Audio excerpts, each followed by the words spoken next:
Tonight, within the walls of this nondescript building on the outskirts of Fort Myers is our best defense against child predators. Wink News security expert Rich Kulko takes us inside for an exclusive look at how the heroes who work here day and night to protect our kids.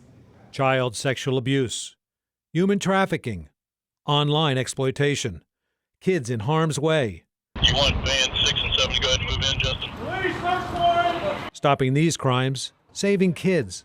All the mission of Homeland Security Investigations Intercept Task Force. John Yancey is the resident agent in charge in Southwest Florida. The Intercept Task Force was created for the purpose of fighting child exploitation and human trafficking. The task force, one of the first in the country, consists of more than a dozen Southwest Florida law enforcement agencies all working together. They're doing their online research, they're subpoenaing the internet service providers, they're trying to develop their PC, and they're working with the state or the federal prosecutors to get search warrants so that we can execute. The task force is making great progress.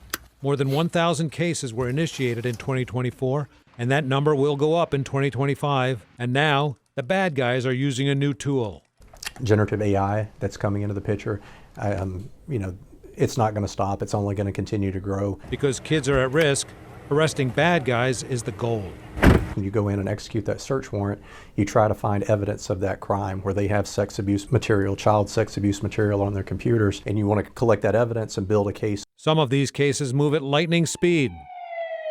And we'll instantly start working to identify where that child may be. And we'll try to make contact with them, their family, the parents, that same day or that evening to let them know the situation they're in, because there is that concern of suicide. Mindy Paler, a forensic interview specialist, works with the young victims.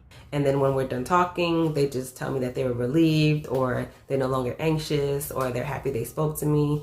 That for me is successful, knowing that I change at least one part of the experience that may be traumatic for a victim. But for everyone, working these horrific crimes does take a toll. It's the hardest type of job that anyone can work, especially in law enforcement. But the flip side to that coin is it's also one of the most rewarding jobs that you can do as a law enforcement officer. And here are a few steps you can take to keep your kids safe online. Make sure you supervise young children's use of the internet. This means checking their profiles and their posts. Another thing you want to do, review the games, apps, and social media sites. These are what the bad guys use to contact your child. And tell your children to avoid sharing photos and videos online with people they do not know, what they say IRL, or in real life. And most importantly, you need to build trust with your child so that they can tell you if something is wrong. And the big thing, never threaten to take away their device when they do talk to you. You can be assured if you make this threat, they will not speak with you. And this is the time when they need you most. Chris? All right, Rich, thank you. The Southwest Florida Intercept Task Force is the third of 5 operating in the country. Partial funding comes from Operation Lightshine to help defray the cost for state and local partners. We're going to add some links to this Wink News story on winknews.com with additional information and more tips on how to protect your kids.